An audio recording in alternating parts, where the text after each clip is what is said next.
Well, howdy, or should I say, konnichiwa. In keeping with showing the small arms of various countries, at least the ones that I can because I have them, these are the small arms used by Japan in the early days of World War II. Now, I say that because near the end of the war, they did something very unwise in a war. They changed caliber. This rifle is a type or year 64 in 6.5 Jap. And the interesting thing about 6.5 Jap, it's a very good cartridge, but they decided that they needed something a little more robust to go after those big round eyes that were fighting in the islands, so they went to 7.7, and that was in the type 99, or year 99. And why do I say year 99, or year 64? This is, by the way, is a model type or year 14 Nambu pistol, an 8mm Nambu. And this is a standard Japanese katana. Actually, it's a cheap knockoff, but it'll do. Anyway, the year thing. In the year 1865, the Japanese finally kicked out the Tokugawa shogunate. Japan had been ruled by a military dictator called the shogun since the 1600s. And yes, they still had an emperor, but he was powerless. He was in his palace in Edo and basically had no political power at all. Only the shogun had power.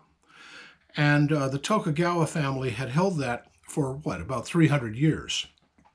Well, along comes a bunch of reformers after Pershing had forced open Japan.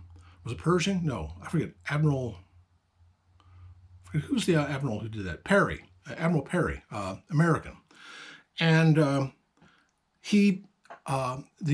Meiji Restoration occurred in 1865. Basically, a cadre of samurai deposed the shogun and put the emperor back in his place. Technically, the emperor now was in control of everything, but the emperor really wasn't in control. It was a cadre of samurai, powerful medieval feudal families, and some corporate bigwigs that ran the show. By the year 1890, they had instituted a parliament. They called it the Diet, but there was a cabinet around the emperor that actually can maintain control. But everything was then numbered or dated from the time of what they call the Meiji Restoration, and that was 1865. So this was the type 64, which is, I don't know what year that would be, but it's 64 plus 65 equals whatever year it is. And this is a 14, and the other rifle is called a Model 99, or year 99. Anyway, with that out of the way, this has some interesting features, you could call them that. For one thing, it has these. What are these? Well, you know how you, if you're hunting duck, how you lead it when you're shooting it with a shotgun? Well, in like manner, these were set up for leading an airplane when you're shooting at it. Very optimistic. With biplanes, it works. With modern planes, not so much. And with jets, you're really fooling yourself. But even with the World War II fighters, this did absolutely no good. But they included them anyway. Interesting. This is a bolt action, and is probably one of the most robust ones made during the period of the World War II.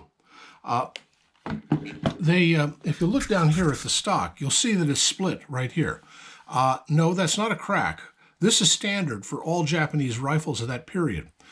You'll notice that the grain is running this way on this piece and this way on this piece. That was so that, and then they would just use a dowel pin to connect this to this. And that was basically to give you the best of both worlds in terms of your stock not splitting on you or not cracking. The sword, by the way, is called a katana.